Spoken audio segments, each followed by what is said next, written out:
Bienvenidos, queridos hermanos y hermanas, a este encuentro con la Santa Palabra de Dios. El Ministerio Cristo María abre su corazón para compartir la Santa Palabra de Dios, que transformará el mundo, que salvará al mundo. Compartimos en esta jornada de nuestro folleto número 286. La gran pregunta: ¿Cristo está en el pan y en el vino? Querido hermano, les invitamos a profundizar en algo tan especial como la respuesta que vamos a tratar de compartir. ¿Jesucristo realmente está en el pan y en el vino? Le pedimos a Dios nuestro Padre, Abba, que en el nombre de Jesús, Eucaristía, y con la fuerza del Espíritu Santo nos regale esa gracia. Con los ruegos de Mamita María y de San José, la gracia no solamente de compartir esta reflexión, sino de hacerla vida hoy mismo. Compartimos con la comunidad María Auxiliadora para todo El Salvador y para el mundo entero, que sea un clamor de paz para detener esa guerra en Ucrania, un clamor para detener las pandillas en El Salvador, un clamor a nivel mundial para detener las pandemias y todo lo demás. Sellamos esta reflexión con la sangre preciosa de Jesús, en el nombre del Padre, y del Hijo, y del Espíritu Santo. Amén. La gran pregunta que se hace: ¿realmente Jesús está presente, pero de una manera real, en el pan y en el vino? Queridos hermanos, pongamos mucha atención. Son argumentos, es una apologética, es una defensa de la fe, lo que vamos a compartir. Vamos a ver varias secciones: la presencia de Cristo, las principales objeciones,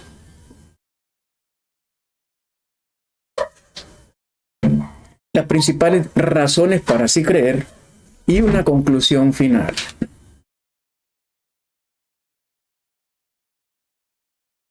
El hecho está en la Biblia. Punto número 1.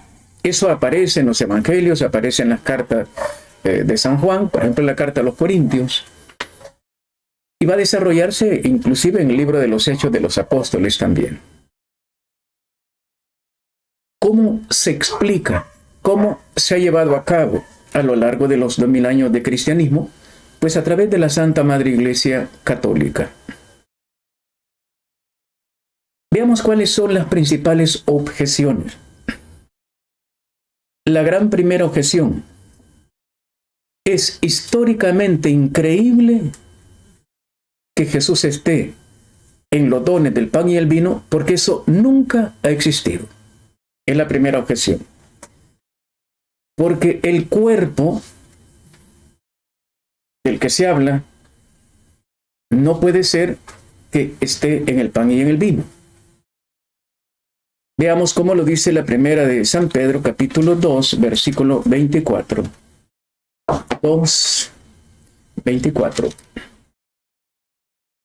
El mismo que sobró el madero llevó nuestros pecados en su cuerpo, a fin de que, muertos a nuestros pecados, viviéramos para la justicia, con cuyas heridas han sido curados. Palabra de Dios. Te alabamos, Señor. ¿De qué nos habla el texto? El mismo que sobre el madero llevó nuestros pecados en su cuerpo. Si nosotros entendemos de una manera material, Jesucristo tendría que haber tenido en su cuerpo todo el montón de vicios, defectos, inclinaciones. Claro que no está hablando de eso. Sin embargo, lo llevó, porque lo dice el texto. Y es un texto sacado del libro de Isaías. ¿Cómo entender que Jesucristo sí llevó, lo dice bien claro, nuestros pecados, desde Adán y Eva hasta el final de los tiempos? ¿Cómo es que lleva en su cuerpo y no se le notan? porque no está hablando del cuerpo como lo entendemos nosotros normalmente. Cuerpo es la persona, y la persona de Jesús sí llevó todos los pecados del mundo. Getsemaní es el tremendo momento donde él se enfrenta con esa realidad, todos los pecados del mundo. No es un símbolo, es una realidad. Por lo tanto, el cuerpo del que habla San Pedro no es el cuerpo físico material, es el cuerpo espiritual. La objeción era, en ninguna religión no hay ningún antecedente en que alguien debe comer su carne y su sangre. Y sobre todo para la mentalidad judía, el dar de comer carne o sangre era fuera de sentido. Esta objeción, que parece muy importante, cae por su propia base. Es una errónea concepción de la realidad que está presente. Ni Jesús ni sus discípulos pensaron en la donación o recepción material, biológica, de una sustancia carnal. No lo pensó Jesús, no lo han pensado los discípulos, nunca lo ha pensado la iglesia. Por lo tanto, es algo fuera de sentido. Pero que sí es real porque es la persona con sus cualidades, con sus virtudes. Eso sí es verdad. Entonces la primera gran objeción es porque tener un concepto equivocado de lo que es cuerpo. Cuando en la Biblia se habla de cuerpo, y específicamente en el caso del Señor Jesús, se está hablando de la persona de Jesús. Y sabemos hoy que la persona de Jesús es un cuerpo resucitado, glorioso, pero es la persona de Jesús. Él está aquí en este momento. No lo vemos, la mayoría no lo vemos. Pero Él ha prometido, donde hayan 2 o 3 reunidos en mi nombre, yo estoy ahí, aunque no me vean materialmente, pero espiritualmente estoy ahí. Claro que está presente aquí. Esto hay que tenerlo en cuenta para ver las demás objeciones que vamos a encontrar. Por no saber defender nuestra fe, más de la mitad de nuestros hermanos católicos se han ido o para otras denominaciones o se han hecho ateos, que es exactamente el trabajo del enemigo. Pero estamos empezando nada más. La presencia en los dones es históricamente increíble porque no se puede comer. No está hablando de eso.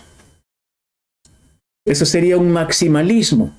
No es que cuando yo como la Eucaristía, aquí siento el saborcito a bistec, a pollito en cebo. No está hablando de esas cosas. Está hablando a nivel espiritual, que sí es real. Y vamos a ver con los demás argumentos la grandeza de este tema.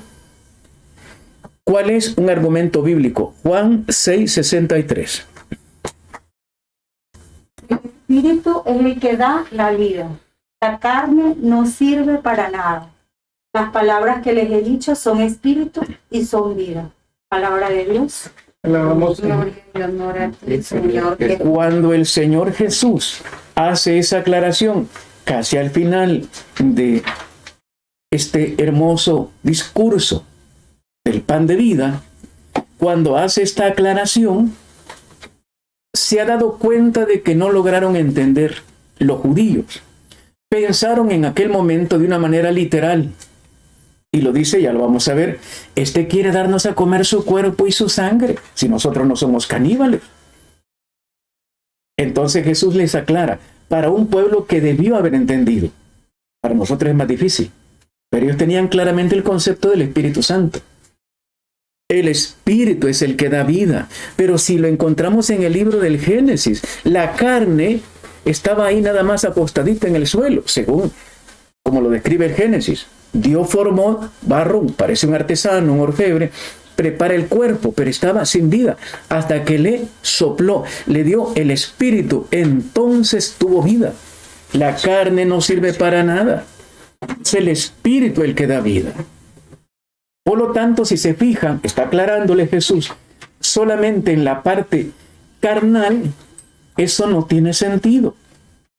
Lo que le da sentido a su donación, a su presencia eucarística es el Espíritu. Y es el Espíritu, de una manera espiritual, pero real, que Jesús está presente. Nosotros tomamos, comemos, tragamos el cuerpo bendito de Jesús de una manera real, pero espiritual, este es un gran día. Este es un gran momento histórico en la revelación de nuestra fe católica. Porque es imposible que podamos cambiar, detener la guerra de Ucrania, detener las pandemias, las pandillas, la corrupción, etc., si no es con la presencia de Jesús. Él es Dios, nosotros no, somos simples criaturas. Entonces dice, es el Espíritu, para que entiendan aquellos judíos y para que entendamos también nosotros. La necesidad del Espíritu. El problema de Occidente, sobre todo, es que ha dejado por fuera al Espíritu. Los orientales tienen una formación más profunda acerca del Espíritu Santo. Para ellos les es un poquito más fácil entender esto que a nosotros los occidentales. Los orientales, usted visita una iglesia oriental, se va a dar cuenta cómo el Espíritu Santo, por ejemplo, en el lugar del bautismo, ahí aparece la paloma del Espíritu Santo como esencial en el bautismo, pero es verdad. Y el Espíritu Santo tiene un lugar preferencial en los templos de la iglesia oriental, porque esto para ellos es real. Para nosotros nos hemos quedado mucho en la carne, y por eso fracasan los matrimonios, y fracasan las relaciones, y fracasan los grupos, porque se quedan en la carne, y no vamos a ver el Espíritu. Es lo único, dice el texto, la carne sola. Claro que la carne sí sirve para algo, pero junto con el Espíritu, pero sola no sirve para nada. Por lo tanto, estaría diciendo Jesús, si yo le doy a comer mi carne sola, no sirve para nada. Pero el Espíritu es el que produce el efecto grande de vida para todos. Y todavía lo remarca, las palabras que les he dicho son espíritu. Dicen, no son carne. No estoy hablando de carne, dice Jesús. Son espíritu, espíritu que da vida. La carne ahí se queda. La carne no da vida. El espíritu sí. La palabra, el Logos, el capítulo 1 de San Juan, la palabra se hizo carne por medio del espíritu. Entonces la palabra de Jesús tiene el poder con el espíritu de dar vida eterna. Está aclarando algo muy profundo. Fíjese bien, bendito sea Dios.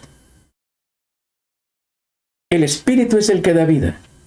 Si entienden bien, diría Jesús, cómo es comer mi carne y beber mi sangre, van a tener vida eterna por medio del Espíritu. Son vida. Son vida. En cambio, si comen carne, ustedes van a una ceremonia, a un culto donde hay un pedacito de pan y un poquito de vino. Eso es carne. Eso no da vida eterna. Y si no tenemos claro estos conceptos, nos confundimos. No, si también nosotros practicamos la cena del Señor, diría alguien. Compramos un poquito de pan dulce, una tortita por ahí, un poquito de vino, y como es un símbolo, es una ceremonia simple. No, señor. No, señora, esto no es una ceremonia, es un encuentro con el Dios vivo, con el Espíritu de esa criatura hermosa llamada Jesús, nuestro Señor y Salvador. Por lo tanto, las palabras de Jesús no son carne, son espíritu, y un espíritu que da vida eterna. Por lo tanto, lo que Él está enseñando, diciendo, es para producir vida eterna. Si lo entendemos bien a nivel espiritual, hay vida eterna.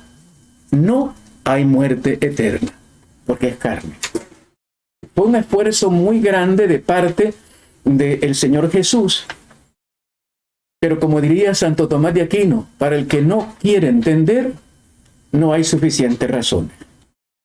Para el que sí quiere entender, no hay necesidad de tantas razones. Pero sigamos con los argumentos. Ya vimos lo primero, el problema del cuerpo. No se les olvide, estamos en el cuerpo. Concepto no exacto de cómo se entiende en la Biblia el término cuerpo. Si lo entendemos a nivel humano, normal, cuerpo es esto. Y comerme esto, pues, es una cuestión de caníbales. Jesús no está hablando de eso. Está hablando de la persona. Si todos admiráramos a las personas por su espíritu, teníamos otro país, otro planeta. No habría la guerra de Ucrania. Pero solamente nos quedamos en el cuerpo. Mira esa bicha, mira ese bicho, mira qué bonito, mira aquello. Nos quedamos en la apariencia y por eso fracasamos. No somos cristianos de verdad. Pero veamos esto. Marcos 14, 22. Un segundo. Mientras estaban comiendo, tomó pan, lo bendijo, lo partió y se lo dio y dijo: Tome, este es mi cuerpo. Palabra del Señor. Gloria a ti, Señor. ¿Cuál es la clave del argumento? Recordemos que hay una objeción tratando de quitarle validez a la Santa Eucaristía. Ya rebatimos el primero, la del cuerpo. Ahora vamos al segundo argumento. Aquí hay una palabra clave, fíjese bien. Marcos 14, 22. Mientras estaban comiendo comida normal, tomó pan, lo bendijo, lo partió y se lo dio. Y dijo: tomen, este es mi cuerpo. Detengámonos ahí, es la clave. Yo lo tengo en mi Biblia, hasta le he hecho un cuadrito para acordarme del gran argumento. En 1529, Martín Lutero se dio un agarrón con Ulrico Zwinglio, porque Zwinglio decía que claramente ahí dice es, y es el verbo ser. Y a Martín Lutero le rebatía que no está hablando de es, ser. Y fue un agarrón enorme, famoso. Hoy no deberíamos hacer un agarrón de esos. ¿Por qué? Porque hoy sabemos un poquito más. Que la partícula es no aparece en el idioma hebreo. Por lo tanto, aquellos perdieron su tiempo un buen rato. Y dicen que fue una cosa bien seria, en público y toda la cosa. Porque en el idioma hebreo se subentiende. ¿Cómo lo entenderíamos hoy? Esto, mi cuerpo. Esto, mi carne. Porque se subentiende el es.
Porque San Lucas dice, esta copa es la nueva alianza en mi sangre. Simplemente los términos están puestos en diferente situación, pero está hablando de lo mismo. Dice, a ver si lo logro explicar, esta copa es la nueva alianza en mi sangre. Lo dice San Lucas. Y San Marcos dice, esta es mi sangre por la alianza. Pero están diciendo lo mismo. Solo están puestos los términos al revés. Recordemos que los primeros hablaban hebreo y los otros hablan griego. Pero el significado es lo mismo. Esta es la nueva alianza en mi sangre. Y el otro dice, esta es la sangre de mi nueva alianza. Pues es lo mismo. No se están oponiendo el uno con el otro, porque nos van a decir, no, es que Mateo y Marcos dicen una cosa, y Lucas y Pablo dicen otra. Están diciendo lo mismo. Recuerden que Lucas es discípulo de San Pablo, y ambos hablaban griego. Además de que Pablo hablaba también hebreo y latín. Pero el texto está diciendo lo mismo, nueva alianza en mi sangre. Y claramente está diciendo acerca de el cuerpo. Este es mi cuerpo que se entrega por ustedes. Ahora bien, voy a profundizar un poquito más. Si se fijan en el texto, este es mi cuerpo, le agrega que se entrega por ustedes. Fíjese, ¿qué significa entregar? Dar mi vida. Eso no puede ser un símbolo, porque Jesús no fue un símbolo en la cruz. Eso es una realidad física.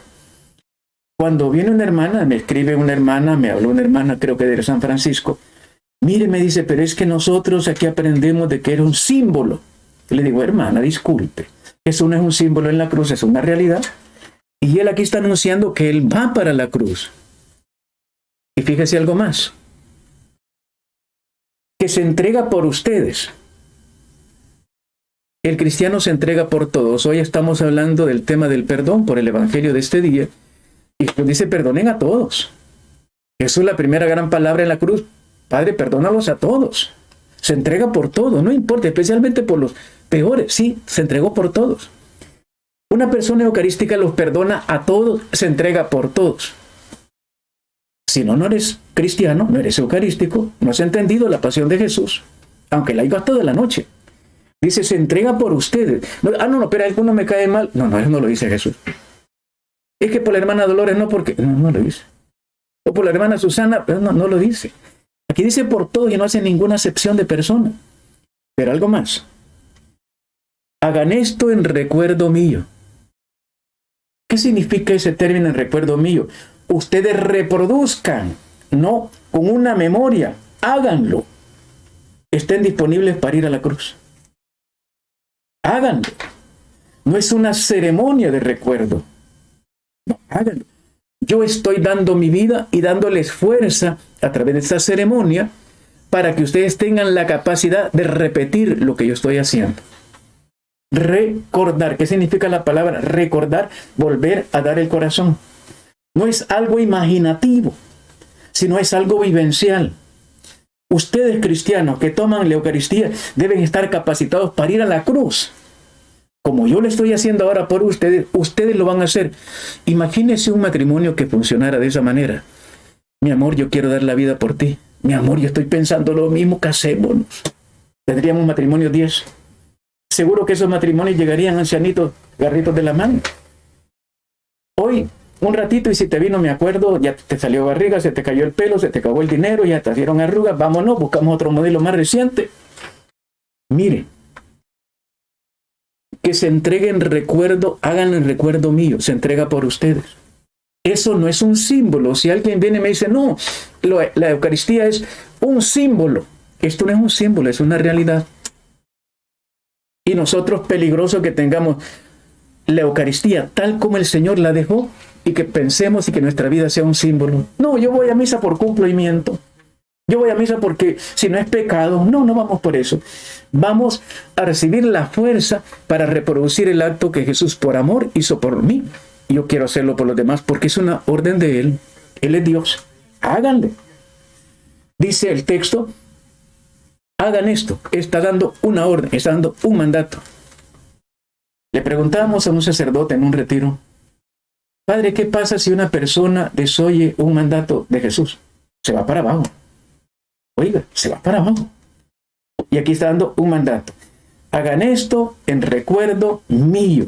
Es una orden. Tienen que reproducir el acto que estoy haciendo, lo reproducen también ustedes. Por amor, recordar. Lo hacen por amor. Qué duro sería recordar la pasión de Jesús. Qué bonito, ¿verdad? Que Jesús murió en la cruz. Sí, hombre, qué buena gente Jesús. Como lo dicen algunos, yo lo he escuchado. Tranquilo, ya no tenemos nada más que hacer porque Él ya pagó por nosotros. Ahora mire, a pachanguear bien bonita la vida. No. Jesús dice en las horas de la pasión, el mundo se está cayendo porque han olvidado la realidad de mi pasión. Si tuviéramos bien viva la realidad de la pasión, la guerra de Ucrania no existiría. La pandemia no existiría. Entonces tenemos claro, el significado es un compromiso con el cuerpo espiritual de Jesús. Vamos a otro argumento. Veamos Mateo 13:37. Mateo 13:37. Él respondió, el que siembra la buena semilla es el Hijo del Hombre. Palabra del Señor. Gloria y honor a ti, Señor Jesús. ¿Cómo explican algunas personas la Santa Eucaristía? ¿O cómo la rebaten? Dicen, es una parábola. No es una parábola, es un cuentecito de una realidad, pero un poco difuminada. No es una realidad concreta. No dice, mire, este señor llamado Juan Hernández, no dice, no es una cosa puntual. Está hablando de hechos reales, pero de una manera genérica, amplia.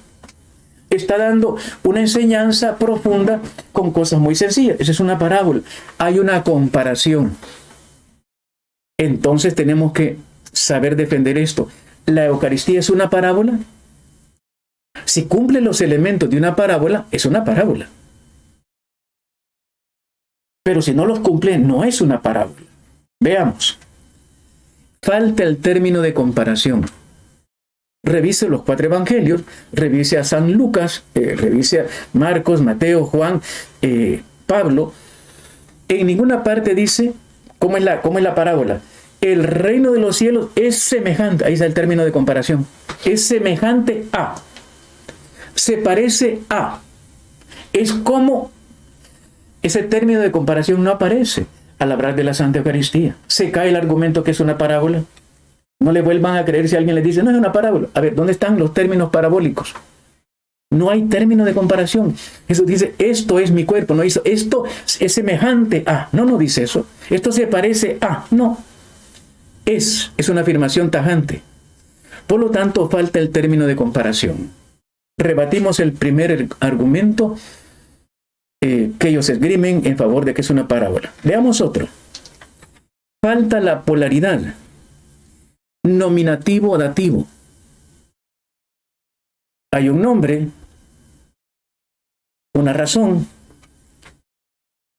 El reino de los cielos se parece a el grano de mostaza. Esos términos que están en los extremos no aparecen. Aparece pan es mi cuerpo. No aparece dos términos que no se parecen, casi antagónicos. El reino de los cielos se parece a una semilla. Qué raro. Una semilla se parece al reino. Pensábamos que el reino era una cosa muy grande. Dice que es como una semilla de mostaza. Qué raro.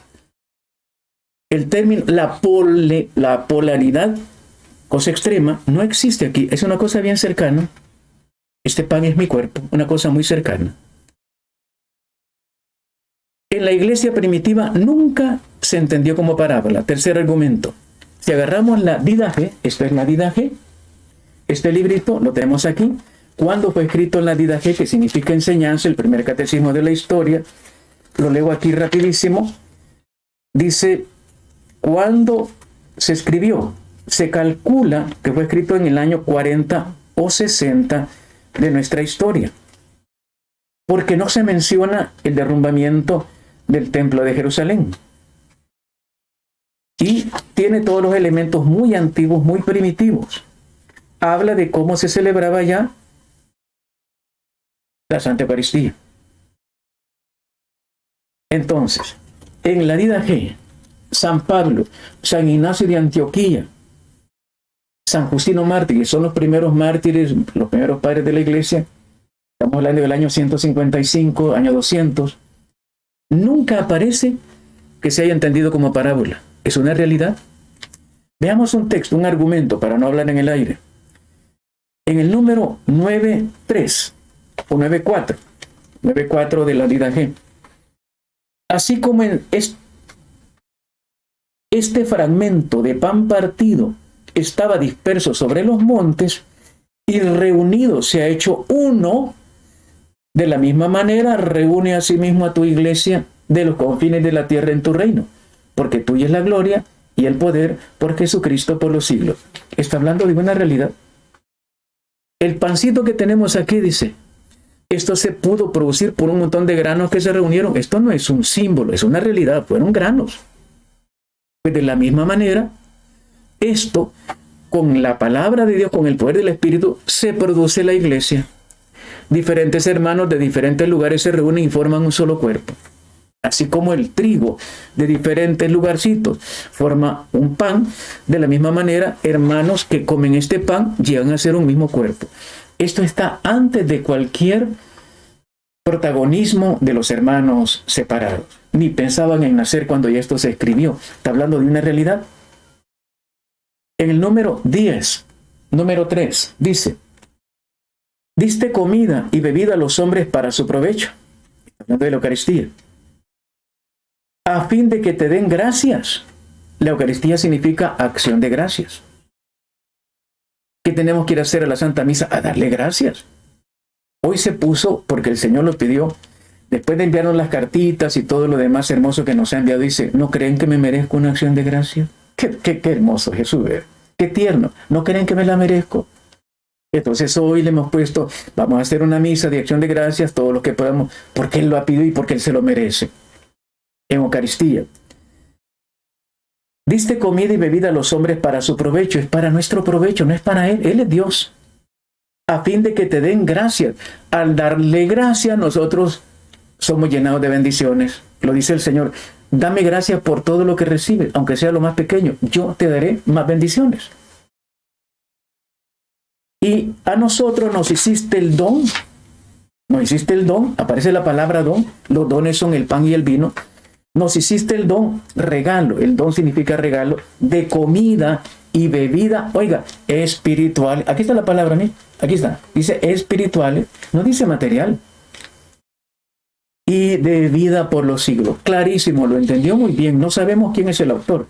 Se cree que es un judío cristiano del tiempo del año más o menos 60. Que recogió para la catequesis que ya se daba, recogió los elementos centrales del cristianismo. Aquí se comienza a escribir el derecho canónico, que nosotros los católicos sí tenemos. De vida por los siglos, habla de los elementos fundamentales. Comida, bebida a los hombres para su provecho espiritual, que te den gracias. Nos hiciste el don de comida y bebida espiritual, que da vida por los siglos. Clarísimo, es exactamente lo que está diciendo el Señor Jesús. El que coma y beba mi cuerpo y beba mi sangre tendrá vida. Clarísimo, lo entendió muy bien. Por medio de Jesús, tu siervo. Clarísimo. Es Jesús el que está en la Santa Eucaristía. Ninguno de estos documentos, que son los más antiguos, Pablo, que está evangelizando en este mismo tiempo, nunca habla de que es una parábola, es una realidad que da vida. Una parábola no te va a dar vida nunca, es un cuento, es una historia. Lo puedes leer o no lo puedes leer, no pasó nada. Pero aquí sí pasa algo hermoso, vida eterna. Veamos otro argumento. En la parábola se explica lo desconocido por medio de lo conocido. Y en la cena es al revés. ¿Cómo explicamos eso? En una parábola se explica lo desconocido, el reino de los cielos es algo desconocido. Por medio de lo conocido, es semejante a una semilla de mostaza. Esa es la regla en todas las parábolas, que son más de 40. La tercera parte habla del reino precisamente. Se explica lo desconocido, ¿cuál es? Primero aparece el reino de los cielos, que no lo conocemos. Es la gran noticia que trajo Jesús. ¿Qué es Él? El reino de los cielos es Jesús. Lo desconocido, pero es una realidad que está presente. Él es el reino. Lo explica porque no hay manera de explicarlo. Es tan misterioso, tan grande, lo explica. Es semejante a una perla. Es semejante a un grano de mostaza, la levadura que una mujer metió. Se parece a. Pero aquí es al revés. Usted ve los textos bíblicos de los evangelios, dice, este pan está explicando lo conocido. Este pan es mi cuerpo, que es lo desconocido. El gran misterio de la presencia real de Jesús. Por lo tanto, no es una parábola. Todas las parábolas comienzan hablando de lo desconocido comparado con lo conocido. Aquí es al revés. Habla de lo conocido, que es el pan, que es el vino, para explicar, sin palabra de comparación, explicar el misterio que es el cuerpo de Jesús. Por lo tanto, no es ninguna parábola. Si alguien viene y le dice, mire, un momentito, vamos a estudiar lo que es una parábola, vamos a ver si cumple alguno de los elementos, no cumple ninguno. Por lo tanto, Señor, no vuelva a decir que es parábola. No es parábola, no es un símbolo. En parábola no se trata de realidad concreta. El argumento número 5. Son ideas. Está dando ideas. Salió un hombre a sembrar. ¿Cuál hombre? Son ideas. Lo que está hablando de la idea del sembrador, que siembra el evangelio. Pero no es algo real. No es fulano de tal que salió en el campo tal. No está diciendo eso. Está dando una idea de la siembra de la palabra de Dios. Es una idea del evangelio. La cena es algo muy concreto. Este pan es mi cuerpo. Es algo muy concreto. Este pan. No digo, mire, algún pan. Será algún cuerpo. No. Este pan es mi cuerpo. Dos cosas bien concretas. Este pan es mi cuerpo. Lo tremendamente misterioso, bendito sea Dios, es que hay un cuerpo presente, pero que no es entendible por la mayoría. Son dos cosas bien concretas. Pan y cuerpo de Jesús. El cuerpo de Jesús está presente. Lo que no se ha entendido, aunque él lo explicó, es que la parte espiritual de Jesús es la que se va a comer. Pero está hablando del cuerpo. Ahí está un cuerpo presente. Y hay un pan presente, un pan. Cuando surge el cristianismo en los primeros siglos, y los grupos eran muy pequeños, en una mesa quizás como esta, hacían una torta de pan, alta. El pan era pan. Olía a pan, saboreaban sabor a pan, apariencia de pan. Y una cosa real. Poco a poco, cuando se hizo muy grande la iglesia, tuvieron que hacer la tostadita de pan en el año 1000, por una cuestión logística. Darle de comer a 1000 personas, 5000 personas, había que llevar canastada de pan. Y en un estadio, en un gimnasio, era muy incómodo. Y mejor llevarla, poco a poco la fueron haciendo más chiquita. Todavía en los monasterios, donde son grupos de 15, 20 personas, cultivan su propio pan, el trigo ahí, y hacen su propia torta. Y solo saben que son 20, muy bien, parten los 20 y cada uno agarra su pedacito de pan. No hay ningún problema. Pero en los grupos pequeños, un estadio con 50,000 personas, ¿de dónde? No hay camión, nada de pan.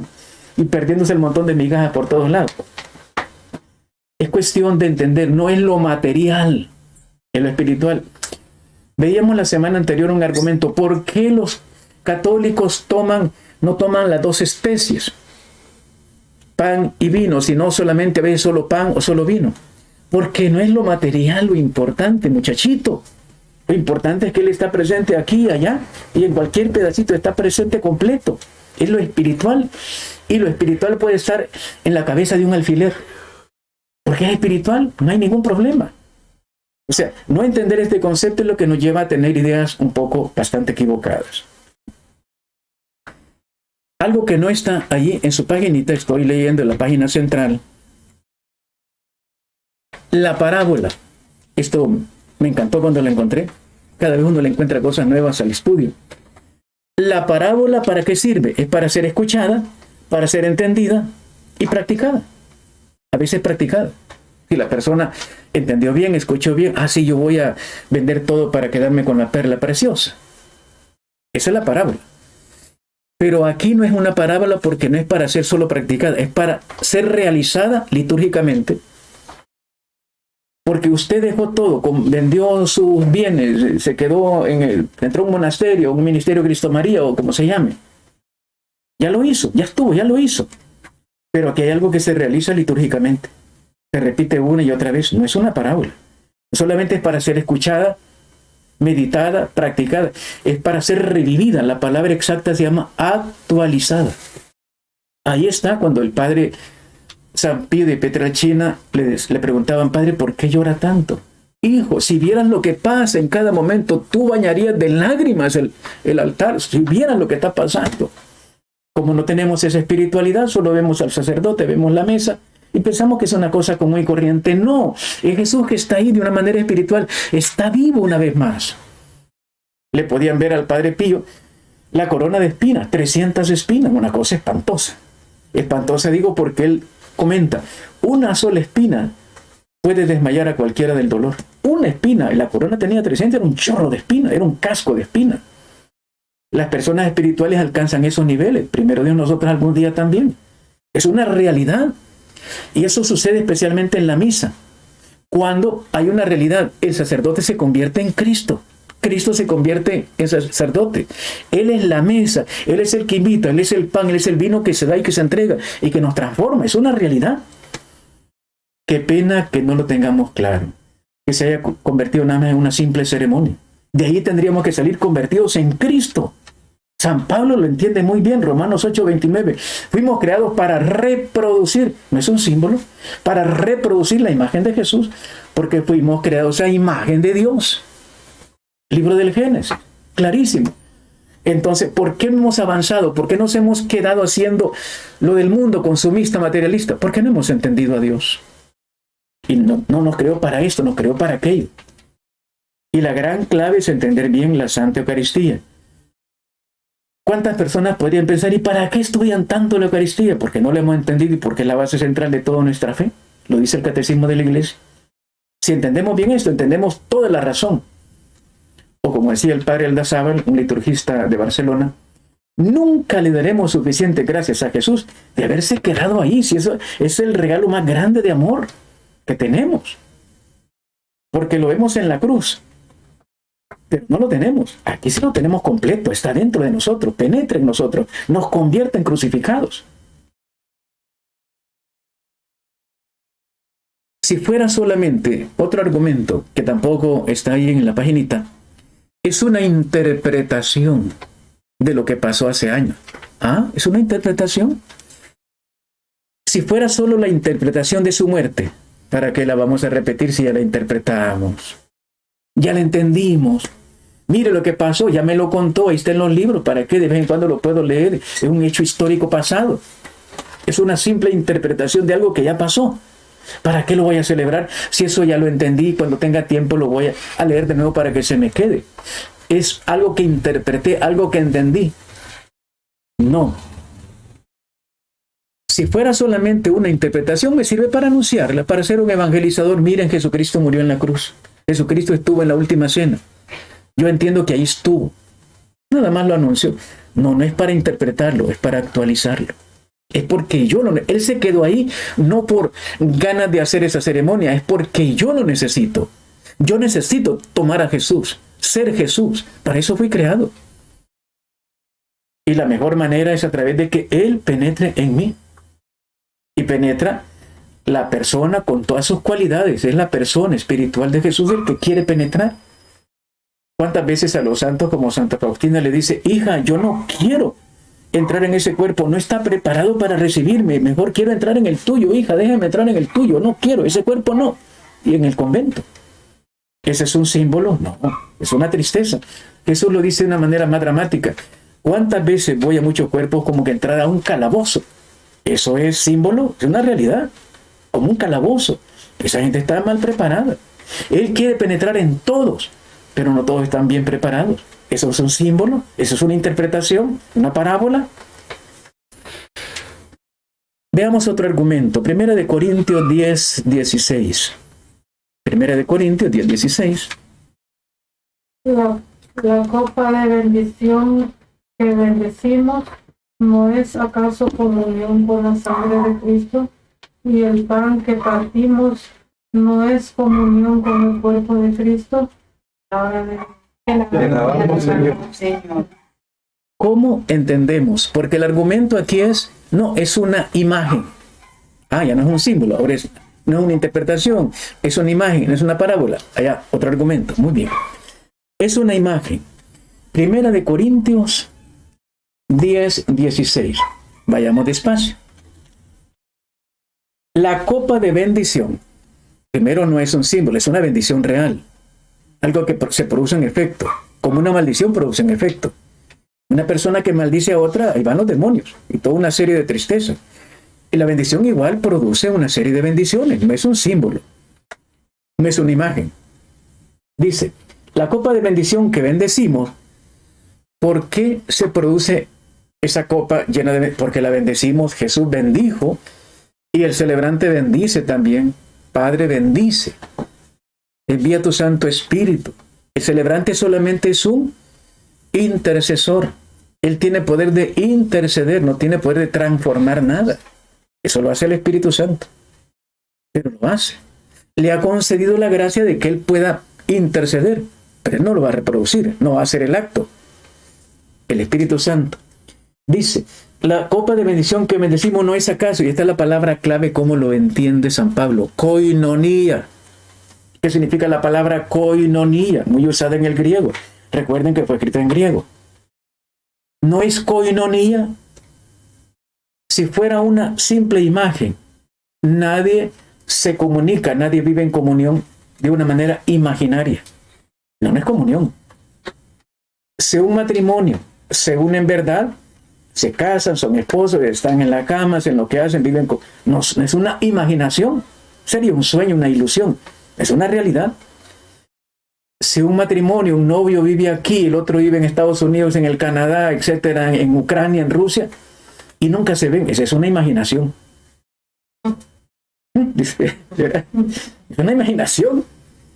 Pero la comunión no es una imaginación, una realidad. Una realidad. Porque está hablando de que se va a formar una vida comunitaria, una iglesia. Eso no es una imaginación. La copa de bendición es una comunión con Él y desde Él para todo. ¿Cuál es el primer gran resultado de una vida eucarística? Una vida comunitaria, donde todos se sienten hermanos. Eso no es imaginación, personas. Chicos, chicas, no es una imaginación. Debe ser una realidad que no le hemos alcanzado a otro libro, porque no nos perdonamos, porque tenemos... Ese es otro problema. Pero Jesús se instituyó para hacer una vida comunitaria real, no imaginativa. Por lo tanto, cuando dice es una imaginación, no, perdónenme. Imaginación será que usted tenga una novia en el Polo Norte y nunca la vea. Eso sería una imaginación. Que tenga un novio por internet y que nunca lo vea. Esa es una imaginación. Y que le diga que es de tal modo y cuando la vea es totalmente diferente. Esa fue una imaginación, fue un shock, fue un trauma, eso es otra cosa. Pero aquí no hay imaginación, es una realidad. Porque la gran realidad lo tenemos en el Cristo histórico. Todas las virtudes de Jesús pasan a nosotros. Y la prueba la tenemos en 2000 años de cristianismo, más de 4000 santos que se han llegado a parecer a Jesús. Precioso. ¿Por qué, le dice Santa Faustina, alcanzaste los niveles que alcanzaste? Porque nunca te faltó mi presencia eucarística. Por eso tú vienes directamente a mí, para ti no hay juicio universal. Tú has logrado un parecimiento conmigo, eso no es imaginación. Por lo tanto, todo lo que tú opinas a partir de ahora, yo lo garantizo. Nunca vas a decir cosas más porque yo estoy unido y tú estás unido en mí. Eso es una imaginación, nunca.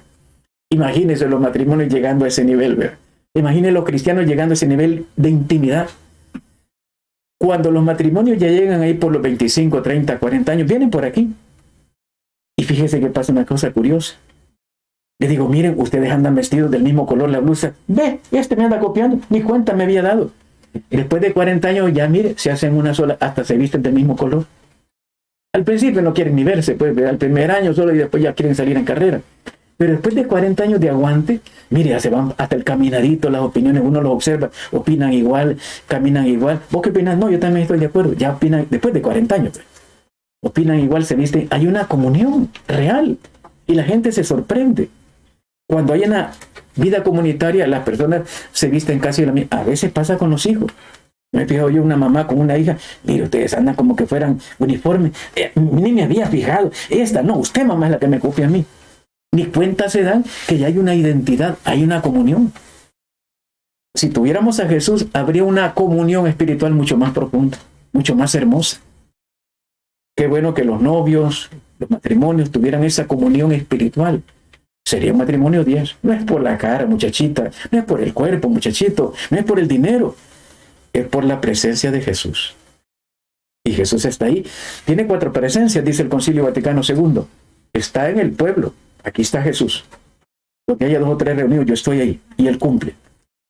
Está en el celebrante. Claro que sí. Ahí está. Él es el que está celebrando. Está en la Santa Palabra. Aquí está. Esto es Jesús. Pero sobre todo está en la presencia eucarística. Si tengo las 4 presencias, qué hermoso. Tengo 3, qué bueno. Con una que tuviera la Eucaristía. Y la palabra tiene que estar unida, por eso en la misa primero es la palabra y después la mesa eucarística, porque esto explica lo otro. Hoy que nosotros vayamos a la Santa Misa, vamos a entender mejor, vamos a vivir mejor nuestro compromiso eucarístico, porque la palabra nos lo está explicando. Con el cuerpo de Cristo, es comunión con el cuerpo, y eso no es, ya explicamos lo que significa cuerpo, es con la parte espiritual de Jesús. Todos unidos con eso no es ninguna imagen, es una realidad. Comunión excluye distinción entre realidad e imagen. ¿Hay una realidad?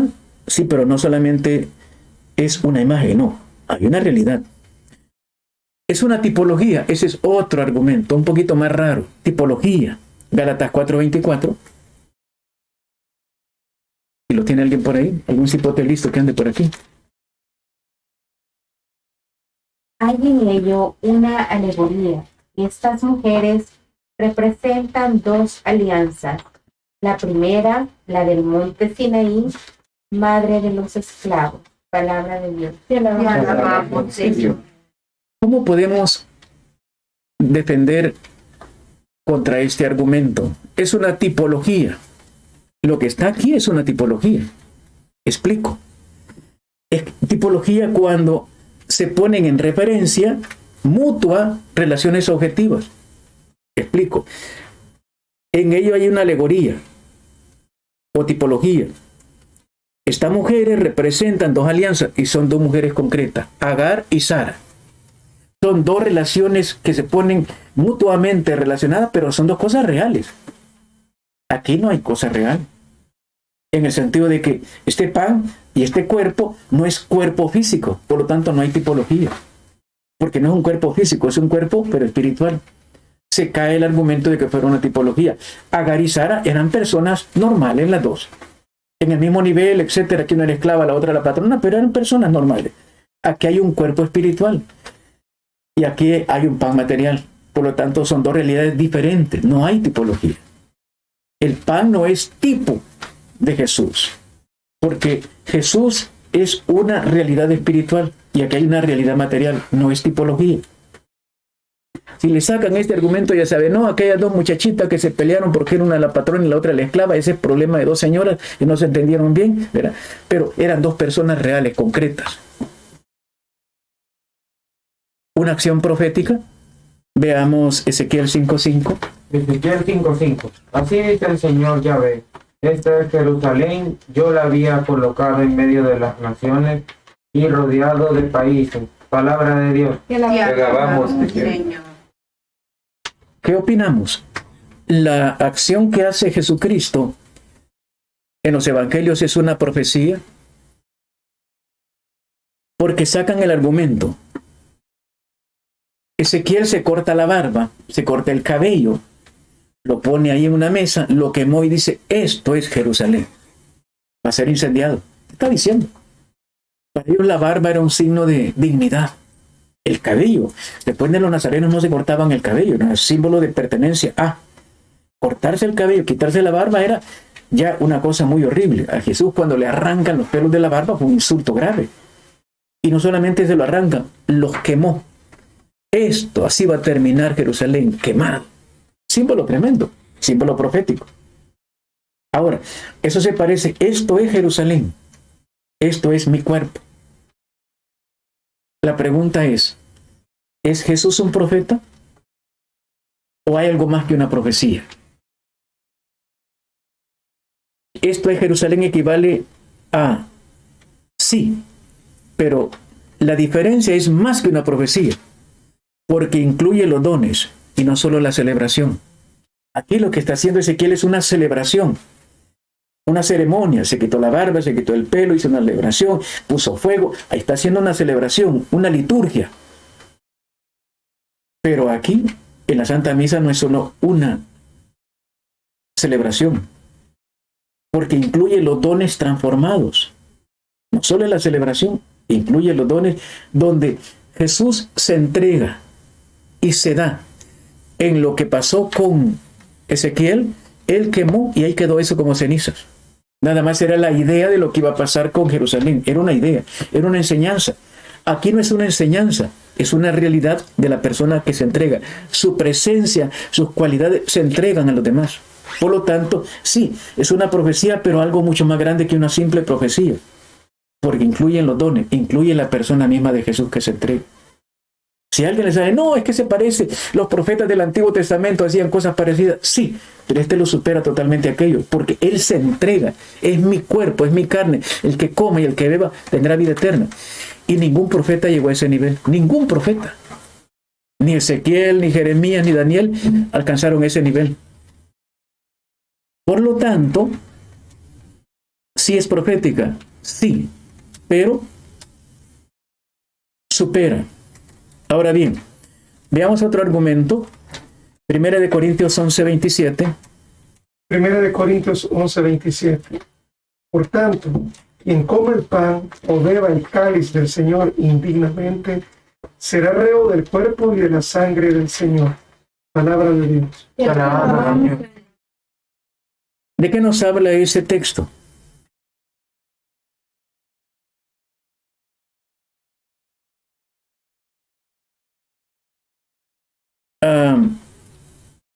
Esto lo inventó San Pablo porque él vio por allá en Corinto que algunos grupos comían carne de verdad, donde según ellos, al comer esa carne, que era sacrificada en honor de algún dios, obtenían la fuerza de ese dios. Entonces dicen los que contradicen la Santa Eucaristía, no, San Pablo se lo inventó y lo copió de los griegos, de los de Corinto. San Pablo lo inventó, entonces no fue Jesucristo. Entonces la Biblia se cae. Es bien peligroso por tratar de quitar una idea y ponerla nuestra, quitar a Jesús de la Biblia. Ese sería el colmo. Entonces, si Jesús no inventó la Eucaristía, ¿qué estamos haciendo aquí? Si no inventó la Eucaristía, no inventó nada. Y se cae todo. No, es bien fuerte. No están hablando mal de la Iglesia Católica, están hablando mal de Dios mismo. Entonces tenemos que ver qué es lo que está pasando realmente.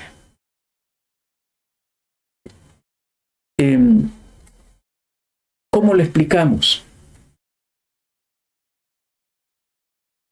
La 1 Corintios 11:27.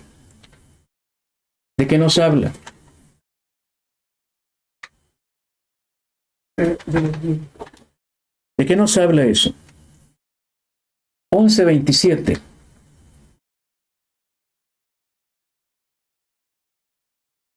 Por tanto, quien come el pan o bebe el cáliz del Señor indignamente será reo del cuerpo y de la sangre del Señor. Primero, si esto es un símbolo, ¿por qué tiene que morir? ¿Por qué tiene que ser un reo? Y no habla de ningún Dios, habla del Señor Jesucristo. Por lo tanto, no está hablando de esto. No está hablando, no es una homofagia, comer carne de persona. No es una teofagia, no es comer carne de un Dios para ser como Dios. ¿Es un cuerpo eclesial? Sí, pero entendido que Jesús es el centro. Sí es iglesia, pero también es la persona de Jesús, porque Él es la cabeza. Dice el texto, quien coma el pan o bebe el cáliz del Señor indignamente, será reo del cuerpo. ¿Cómo podemos ser reos del cuerpo y la sangre si eso nada más es un símbolo? ¿Es un símbolo? No le ofendemos a nadie. Es una realidad. Pablo lo entiende como una realidad. Veamos un poco Juan 6:52. discutían entre sí los judíos y decían: ¿cómo puede este darnos a comer su carne? Palabra del Señor. Gloria a ti, Señor Jesús. Claramente afirma la presencia real, pero es sacramental. Ellos entendieron un pedazo de la historia. ¿Cómo puede este darnos a comer su carne?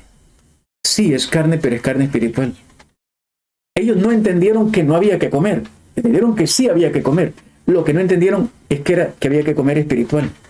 Por eso lo va a explicar el Señor. Pero entendieron que sí, que había que comer. El judío no dice, no, eso nunca lo vamos a comer. Eso nunca lo dijo el judío. El judío dijo otra cosa.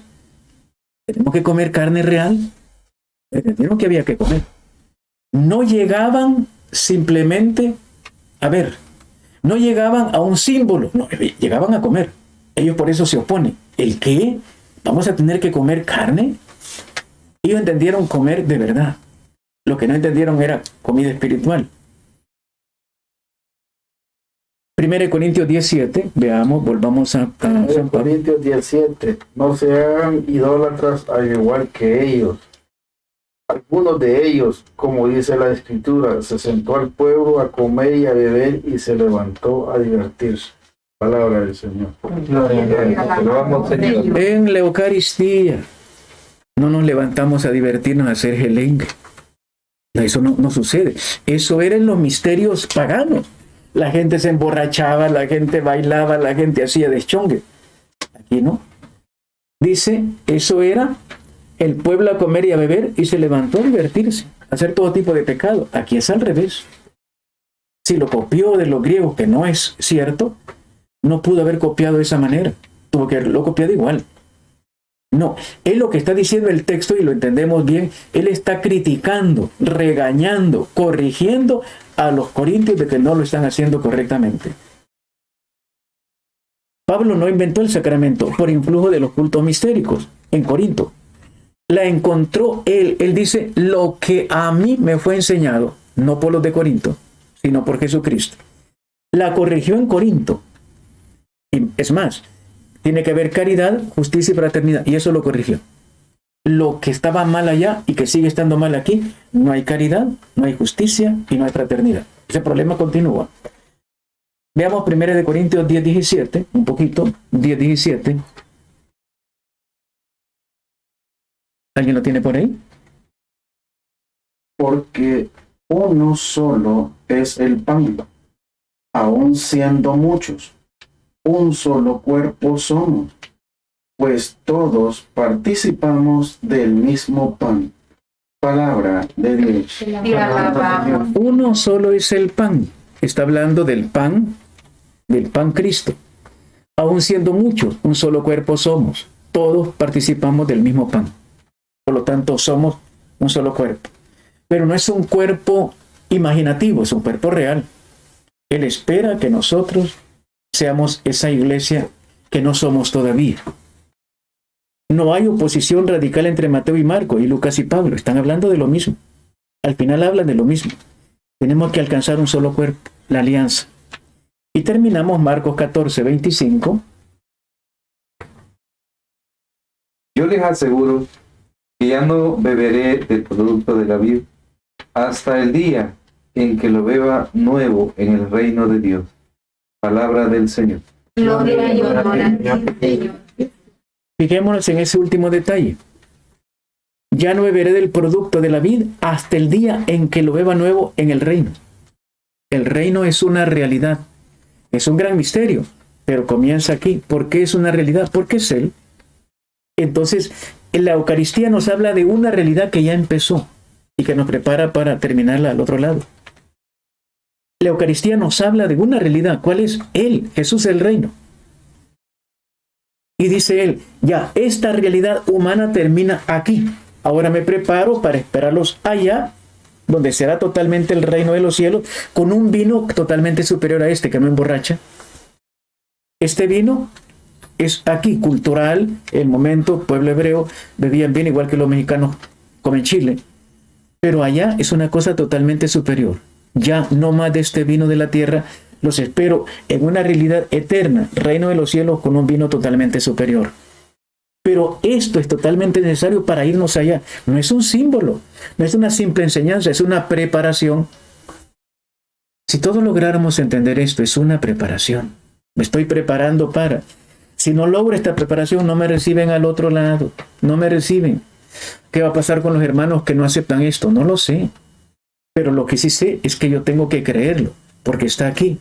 Está clarísimamente estudiado, analizado. Es una realidad. Una anticipación del reino que comienza aquí, termino allá.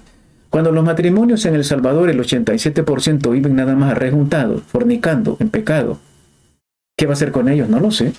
Pero no van a ir al cielo, no hay bendición aquí tampoco. No, es que solo vamos a estar juntos en prueba. Para mientras te esperan allá abajo. Dios no está de por medio. Tú estás trabajando solo con tu cuerpo. Es una realidad corporal, no hay espiritual. Allá abajo te están esperando. Es tu decisión. Terminamos como conclusión. Para el hombre antiguo el signo contiene lo que significa. Es diferente el concepto de signo ahora. El signo es una cosa que me lleva al otro lado. Pongo una flecha. Ruta de evacuación es un signo que me lleva para allá, para afuera. Aquí contiene, en el Antiguo Testamento contiene lo que está indicando.